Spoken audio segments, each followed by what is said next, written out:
Well, it's Wednesday, and you all know what that means. As you know, it's AEW, of course, with Grand Slam. The real question we ask ourselves, will Bryan Danielson show up and deal with that sleazeball Nigel McGuinness? Well, we just have to wait and see. And of course, we have the AEW Women's title, the FTW title, tag team titles, and of course the #1 contendership for the AEW World title. So a lot of things have happened, but also some surprising things along the way as well. But first things first, we're going to be reviewing, of course, two back-to-back events from GLEAT. We got G Pro Wrestling version 77 and 78. So we will see from A through Z to see how this whole thing progressed the entire time. And after that, we will, of course, cap up our episode with some news updates to give you guys updates on the latest stuff on the world of pro wrestling, such as what events the promotions are throwing out, who's booked, what matches are set, including developments that are happening in the world of pro wrestling as we speak. So, let's get ready for another episode of Deleted Wrestle Zone.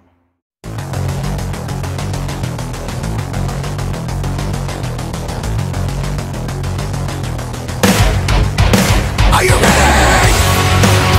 Get up, get up! Get up, get up! Get up, get up! Get up, get up! Get up, get up! Get up, get up!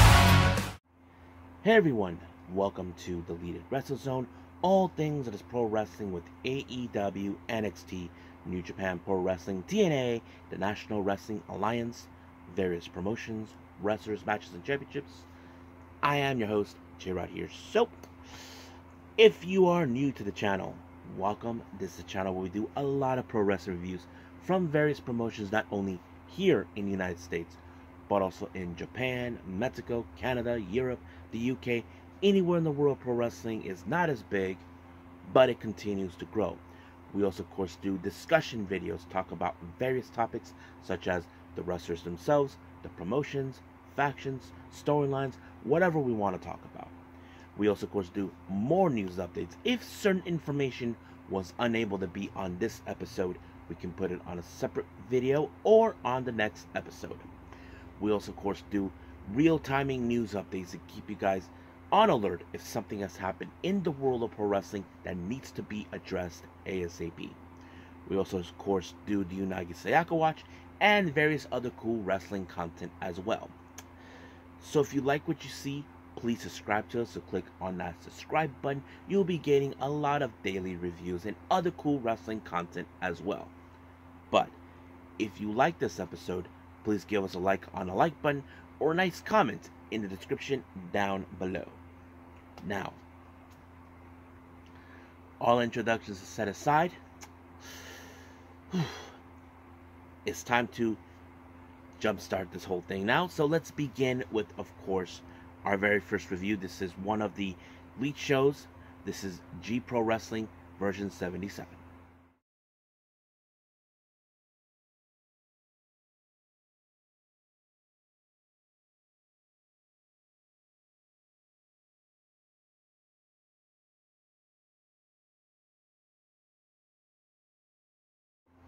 Okay, GLEAT, we got, of course, the latest event, G Pro Wrestling version 77. Now, this took place on September 22nd, but it wasn't broadcast on their YouTube channel until September 24th.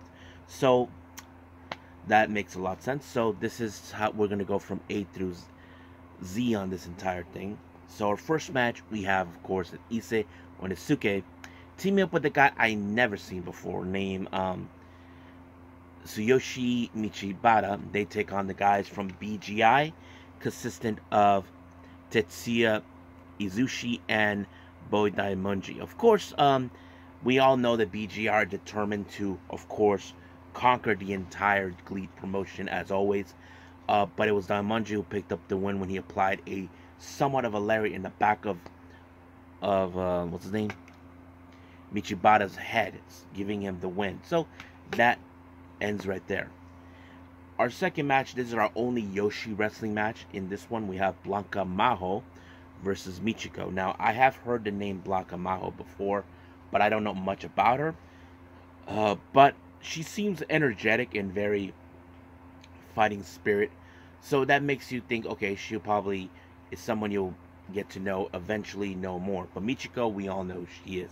But as always, being the only girl being in GLEAT, that played out pretty well because she in fact applied a tombstone to pick up the win.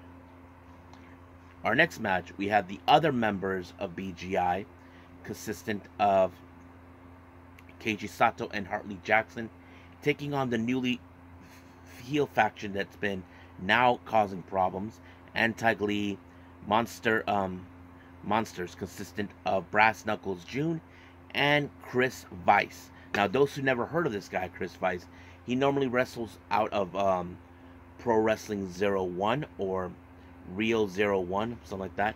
But yes, so basically that's what you've been seeing. However, it seems there was a slugfest between both Chris and Hartley Jackson, but in the end it was Weiss with a small package pile driver onto Sato to pick up the win. Now, our next match, this is a UWF Rules Tag Team match. Now, just to reiterate, it's a mixture of both like MMA and wrestling at the same time.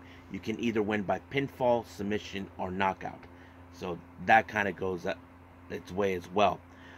We have team number 1, Minoru Tanaka and Seichi Ikimoto taking on Yu Iizuka and Rike Aitaka. So basically, a lot has, you probably would say how this was going to go around, who was going to be, how this was going to end. Well, in the end, it was, of course, Ikimoto who KO Aitaka, and just like that, it was over. So he picked up the win. Now, our next match, we have Bulk Orchestra, consisting of Kazuma Sakamoto, Quiet Storm, and Hayato Tamura, taking on Damnation members Kanon and Daisuke Suzuka out of DDT Pro Wrestling, but he teams up with the former leader of Bulk Orchestra, now member of the anti-GLEAT Monsters, Ryuichi Kawakami. Now, of course, you would think that this is going to be a match where, of course, these guys were going to pick up the win, which what they did. Excuse me. They picked up the win with, of course, when Kawakami applied a somewhat of a razor's edge on Kaz, and just like that, it was over. So that ends it right there too. Now, our next match, we have Takanori Ito teaming up with Chris Ridgway. They take on the members of BGI, consistent of Kataru Suzuki and Kaito Ishida. So, of course, we're going to see a lot of good moments on this one. I mean, back and forth, as always. But I would have assumed that somehow BGI were going to win this one, because they're trying to prove themselves that they are the ones who run the show. But unfortunately, this match ended in a time limit draw after 20 minutes. So, yeah. Now, our next match, this was a match that kind of was put upon. We have Juji, Takahiro Yamamura, and Soma Watanabe. They take on the members of Strong Hearts, consistent of El Lindaman, T-Hawk, and Shima. Now, Yamamura, in fact, I don't know if he's still a member of Strong Hearts. I mean, no, he came back from wrestling, and he just, I don't know what's going on that front, but it's still unclear to me on that perspective what is happening. But it was a good match, not gonna lie. I mean, we know the Strong Hearts are a very well-established team. They've always been very cohesion. They have a long time of established themselves who they are. But it was, of course, T-Hawk that put a submission on Yamamura, forcing him to tap out. So it ended with Strong Hearts, excuse me, picking up the win. So that's how we end things here with GLEAT's G Pro Wrestling version 77. It's time to move on with G Pro Wrestling version 78.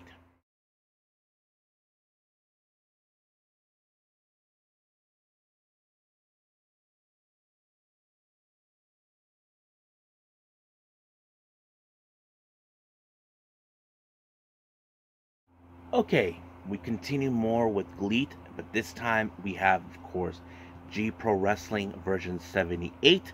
Now, this is the latest one that came out on a Wednesday. This one was not pre-taped or released on another date. So, basically, it was completely live. So, let's start with our first match. We have an intergender tag match.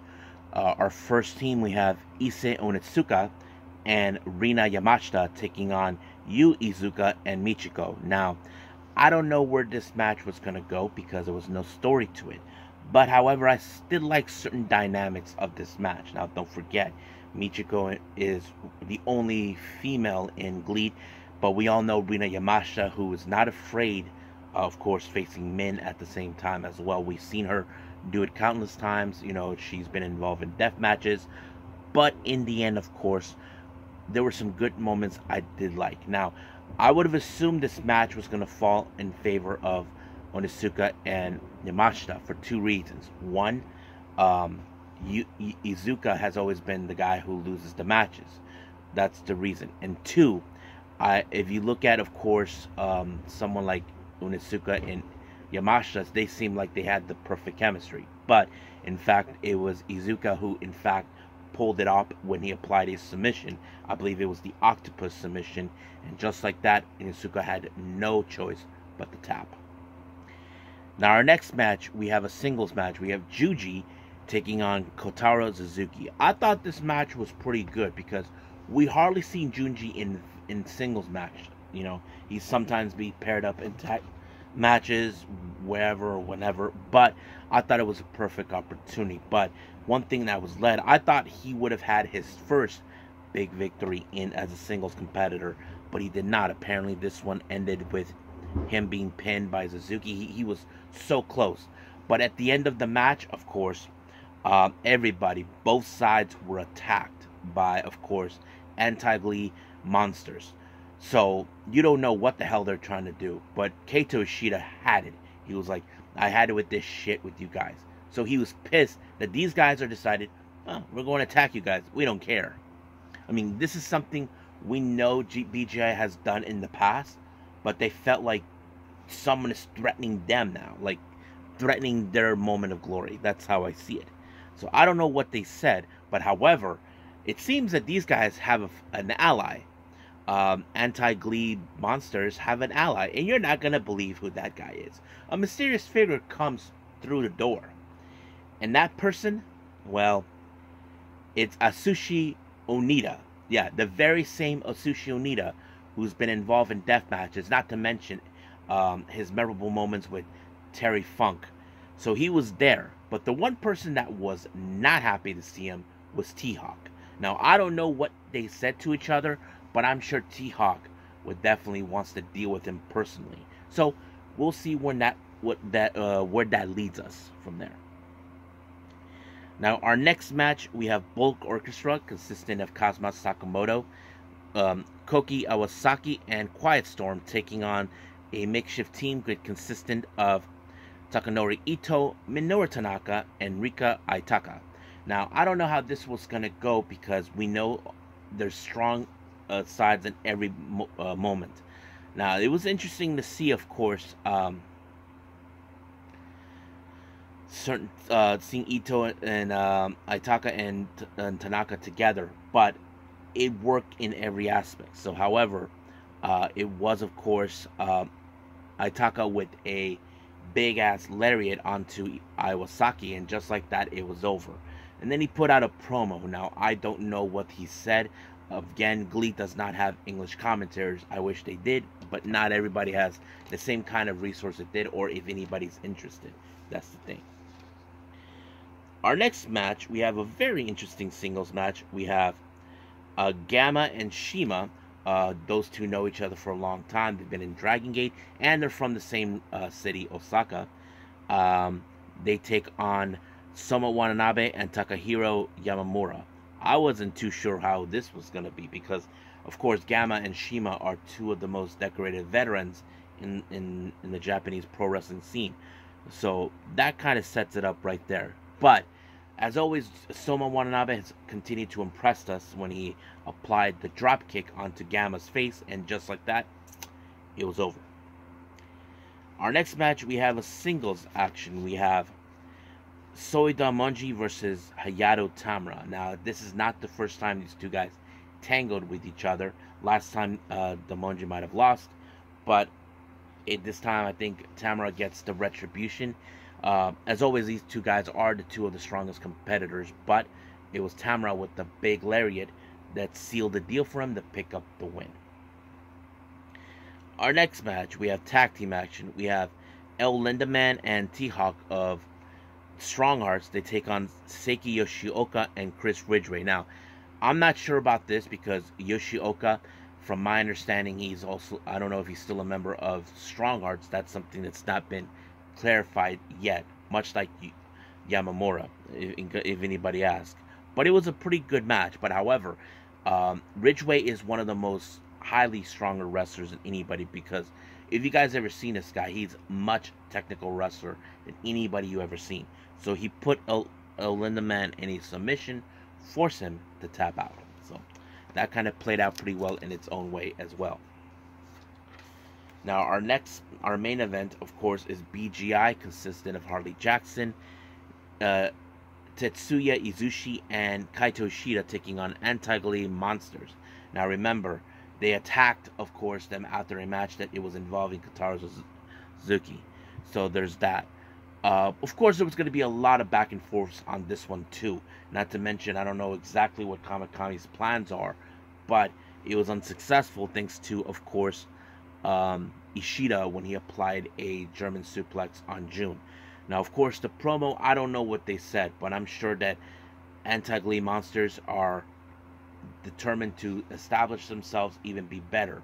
But however, I'm sure BGI feel like they're threatened by their appearances, so I'm sure that they're going to try to deal with them soon enough. But we will see when that day comes. So I think right now we are officially done with GLEAT. Let's move on with AEW.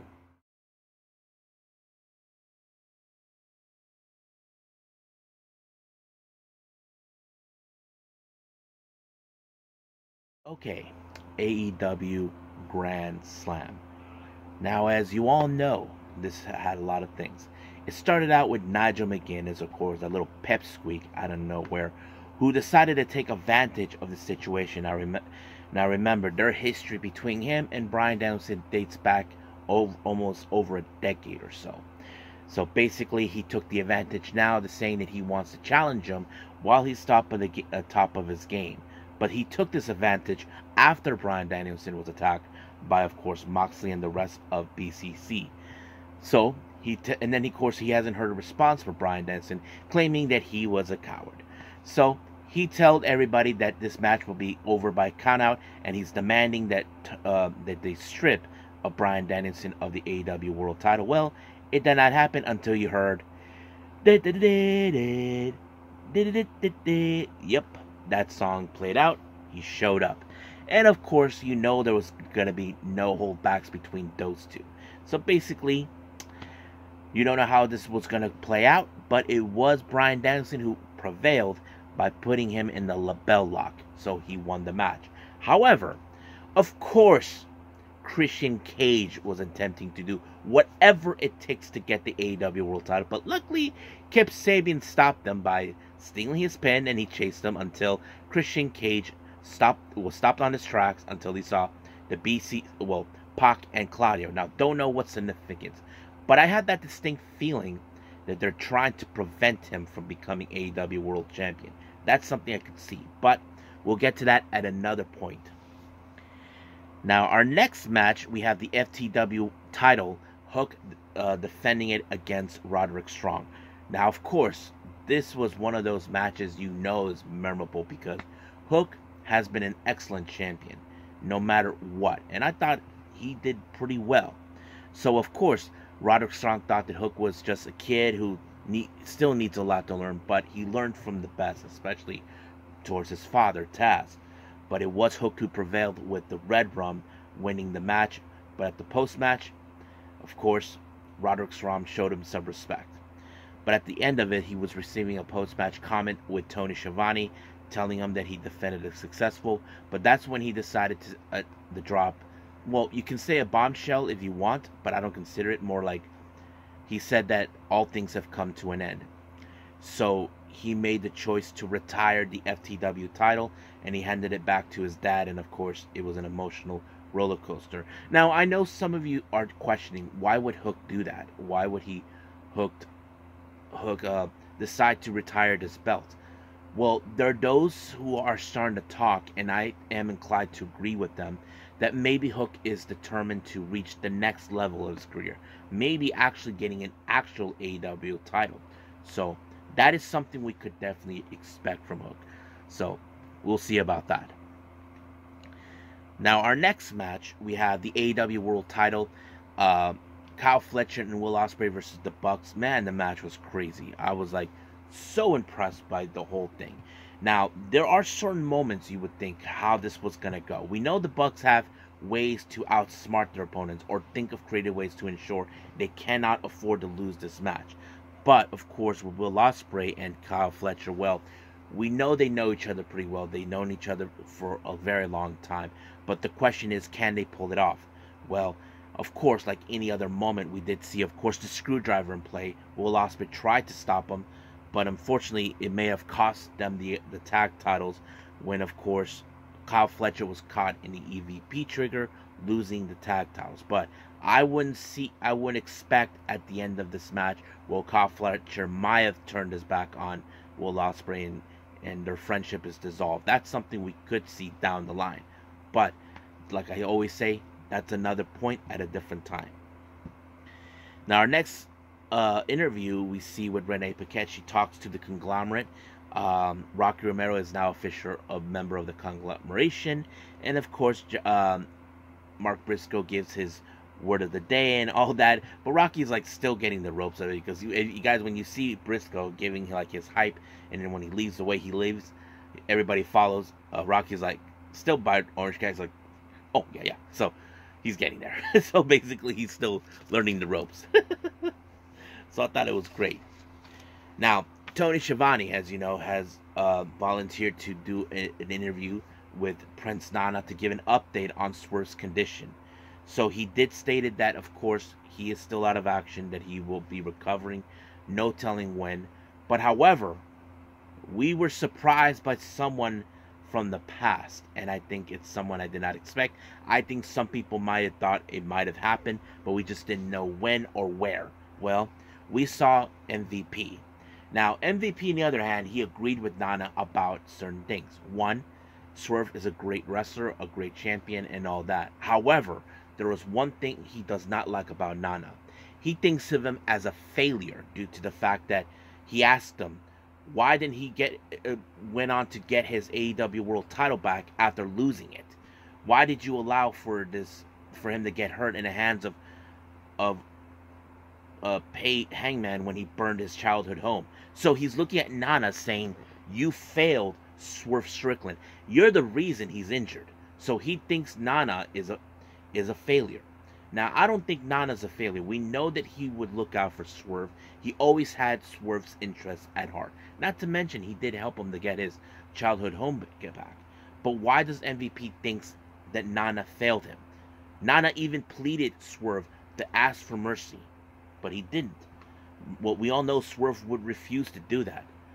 So I'm sure Nana is asking the question, why does he think of him that he's a failure? I'm sure Tony doesn't think Nana's a failure. He does, and I don't think anybody thinks that. But for some reason, MVP does. But like I said, like always, we'll find out at another point. Now, our next match is the AEW Women's World Title. Now, this come about when Mariah May actually won this belt. She was asking for Mina Shirakawa, but she ran into Yuka Sakazaki instead. So that kind of sets it up right there. But you don't know how this was going to roll up. I mean, we all know Yuka Sakazaki. She is very lovable. Everybody loves what she can do. Not to mention she can hit hard, in case anybody knows. But however, Mariah May was able to walk away with the Storm Zero, winning the match. But however, Mariah May decided to, once again with shenanigans, to finish off Yuka Sakazaki. But luckily, Yuka Sakazaki's close friend Willow Nightingale showed up to stop her. And then Mina Shirakawa showed up, and then all hell broke loose. Mariah May attacked her. Mina was, in fact, shocked to saw she was asking what she was doing. But Mariah May doesn't care. She just cared that Mina was there. Now, for you, those of you who did not see this, after Dynamite Grand Slam, there was an exclusive interview. You can see those either on YouTube, on their social medias like X, Instagram, or Facebook. There's a moment where, of course, Mariah May was talking, not happy, the fact that, will it ruin her moment. You can tell Mina does not like the idea of how she's doing, but there is one reaction that really hit the spot that I feel could tell a continue on with the storyline. I don't think Mariah May is aware that Mina is teaming up with Toni Storm this Saturday at Corkin Hall with Stardom. So she didn't tell her that it was nothing and all that. So I think this is one of the things that Mina mentioned that she's worried about. That she doesn't know what Mariah would think or say. But if she finds out that she teamed up with Toni, that's going to be a problem. So we'll see that. But of course, we did see another exclusive interview with Willow comforting Yuka for how she lost. And of course, she's not happy with Mariah May the way she did it. And of course, Yuka Sakazaki called her son of a bitch. So I thought it was great. Now for our main event is the AEW World Title #1 contendership. Now Darby Allin won this in a sort of I'm not sure if it's a casino battle royal or whatever it was. So he earned the right. Now when Jon Moxley came back after his hiatus, after losing the IWGP World Heavyweight title, he's been calling out Darby Allin. Now it's still unclear why. And then later he told him to hand over his title shot opportunity, but Darby refused. Not because he wanted to. He told him, hey, Mox, I earned it. I earned it because I fought my way through to earn it. So he's telling him, you didn't earn it. So he felt like, for Moxley, he feels, but the reason he asked him why he wanted him to hand over his title opportunity, he doesn't think he's ready for it. Like, he thinks that he's still not ready to become AEW World Champion. But Darby Allin decided to take a risk and try to see for himself. He's not afraid to go the distance. I mean, he was an excellent TNT champion. We're not going to lie about that. But I'm sure he wants to reach the next level of his career, and I think that is something I'm sure that he has been considering. But, of course, Moxley would do whatever it takes to hurt him, to break him, to make him see that you made the mistake by not handing me over the title shot opportunity. Which, of course, I don't think Darby actually, of course, cares about. He just wants to prove it that he earned this title shot. But unfortunately, it did not go his favor after, of course, he ended up on a Avalanche Death Rider, and just like that, Mox gets the opportunity. But however, unannounced to him, Bryan Danielson get his revenge. Now, many of you remember this. Remember what got him fired with WWE? He choked out Justin Robbins with his own tie. So he brought a tie and decided to choke him out. Even Marina Shafir was there, then Pac, then Claudio. But luckily, Bryan Danielson had backup. Well, I think it was backup that he did not expect, but he's grateful for. Private Party and Commander, if you guys remember, they still have some issues towards Moxley, Claudio, and Pac for what they did to him. So that kind of sets it up. And then, of course, Bryan Danielson, that he will give him that he will face him at Wrestle Dream in Tacoma, Washington, his home state where he's originally from. So I can't wait to see that. So it's gonna be very interesting. So I think that's pretty much it right now with AEW and all of our reviews. Let's just move on to our last and final thing, news updates.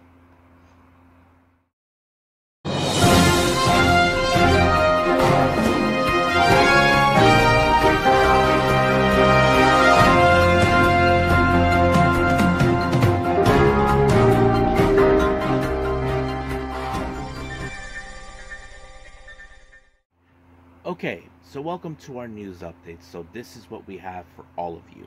Now let's begin with upcoming events with the promotions. We have a lot coming from GCW. Now, as you know, on the 19th of October, they will be in LA for the Blood of the Hills. They just announced that this is the debut of C4, consistent of Cody Chun and Guillermo Rosas. These guys are a well-decorated tag team. I've seen them mostly in Prestige Wrestling, so you guys will enjoy that. As you know, they will be here in San Diego on the 31st for Monster Bash. They just announced Ray Horace will be there. Those who are not familiarized with Ray Horace, he is a fantastic wrestler. I even met him myself. And also on a note here, he is Rey Mysterio's cousin. So if anybody's interested, you should go check him out. They just announced a brand new show. They'll be heading back to St. Louis on the 15th of November for Gateway Death. Now, they haven't announced who's going to be, but I'm sure as we get closer and closer to the time, we will get there. Now, they even announced Drew Parker will be participating in about 4 events with them in the month of November. He will be in Louisville, Kentucky on the 14th of November, St. Louis on the 15th of November, the 16th of November he will be in Orlando, and then of course the 23rd, American Dream. Same thing with Miyu Yamashita. She basically also has a November schedule with GCW. She has the same thing, Louisville, St. Louis, and Orlando, so she will not be at the American Dream as well. And I think that's it for the updates with GCW. Now, this coming weekend, we will have the latest New Blood event. Hanako will be in action to take on Ichika Miyabi from PvP Tokyo. Many of you know her or may not. She's a transgender wrestler. You may have not know that. So, yeah, so she'll be making her, of course, debut and appearance for the first time. The 13th of October, Deadlock Pro Wrestling, DPW with Super Battle. The national title will be defended in a relaxed rules match. Adam Priest defends the belt against Masato Tanaka. Moving on. As you all know, next month on the 25th of October, we will have the Grand Prix de Amazonias. This is a women's Grand Prix event that happens every year. And, of course, 3 wrestlers have been announced that will be taking part. Viva Van, many of you may know her. She's a wrestler based out of LA, of Vietnamese descent. She has wrestled all over the world. She will be appearing. But also 2 AEW talents have been announced will be participating in the tournament as well. Red Velvet and Willow Nightingale. So that's going to be a lot of fun. And then finally, as you know, CML has a bit of a relationship with MLW. They will be, many of their talent will appear at the Lucha Apolítico on the 4th of November for, we have Barbaro Cavernario and Atlantis. Not Atlantis Jr. His dad will be there. So yes. Now for some interesting developments. Now, I have not seen the latest Stardom show. I heard that Hazuki finally snapped out of it after, you know, her being depressed after losing to Natsupoi and not winning the white belt. So she had a few things she had to say, and she talked about losing that match. I put a lot of pressure on myself by saying this is the last time. But in the end, I was rolled up and the match ended. I felt pathetic and sorry to the fans. I usually decided not to cry in front of the crowd, even if I lost. But the moment I heard the 3 count, the tears just started flowing. And of course, she talked about her attending the autograph session about it. I missed it. If I missed it, I would miss people even more. I wouldn't want to wrestle, so I didn't miss it. But to be honest with you, I feel like I started to hate wrestling, and even if I was competing, I had a lot of thoughts like, am I needed? Should I change my environment? So, but if you guys know this, you want to know who snapped her out of it to get her head, well, pardon my language, to get her head out of her ass? Well, that was Micah. Now, some of you may question, why did Micah have to do that? For many of you don't know, Micah, Koguma, and Hazuki, they're from the same place. They're from Fukuoka. That's the reason. And this is what she said about Micah. I was saved by the warmth of stars, and Micah hugged me and said, I'll take it. I think she said that because she knows the same pain I felt her love. So, but she wasn't too, but also, as you all know, recently, she did have a bit of a scuffle with, well, not exactly a scuffle, but more like Starlight Kid was seeing her how pathetic she has become after losing to Natsupoi. And of course, she kind of, I don't think she heard what she said, but remember, Hazuki did stated when after Starlight Kid was kicked out, she told her that Star doesn't need her, that Stardom doesn't need her. So Starlight Kid kind of shoved those phrases back to her. So I don't know if she heard what she said, but I'm sure they're gonna get back at this at some point. But we'll see where that goes. Now, many of you know this. Suwama, who's well respected in All Japan Pro Wrestling, one of the top wrestlers, has been involved as an executive producer with the Yoshi promotion Evolution, which of course he's been involved in. He had his sights set in recruiting big name female wrestlers to try to surpass both Stardom and Marigold. And this is what he had to say. 2 new trainees joined us a month ago.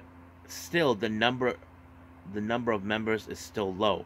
We're thinking of increasing the numbers a little more. Our goal is 8. There is a big name we want to have an Evolution. We're working on scouting her. She even had provided track record in amateur competitions and looked great. So there's nothing to complain about. I want to catch up with and surpass Stardom and Marigold. Now, I don't know who is he talking about, but hopefully we'll get insight on that at some point. So we'll see where that leads us. Now, Syuri, as you all know, she'll be teaming up with Saki Kashima to face Momo Watanabe and, of course, Tekla in hopes of winning the Goddesses of Stardom, the tag belts. And this is what he had to say. After being betrayed by Konami, I felt so bad that I couldn't think about anything. But Saki's presence was great support for me. It was partly because I lost the Goddess title, but it was also I had strong desire to win with Saki. Now, if you guys remember, it was Syuri for some odd reason decided to save Saki from after she was kicked out from Oedo Tai last year. And of course she joined. And of course she how to say loves Syuri so much she called her savior. But the one thing that Saki was pissed is the way Konami betrayed Syuri. Now Syuri was not sure to trust Kashima because she used to be a member of Oedo Tai. But Saki Kashima has proven her worth, and recently we have seen how much she has changed. Now, she can play all fun and games with the other units, but when it comes to hate, it's like, okay, no more business, no more fun, no more playing games. So she's feeling like she can trust her. And she even talked about how she felt about Konami's betrayal. I think she just forged ahead on paths believing in, but I do wonder, is the really right thing to do?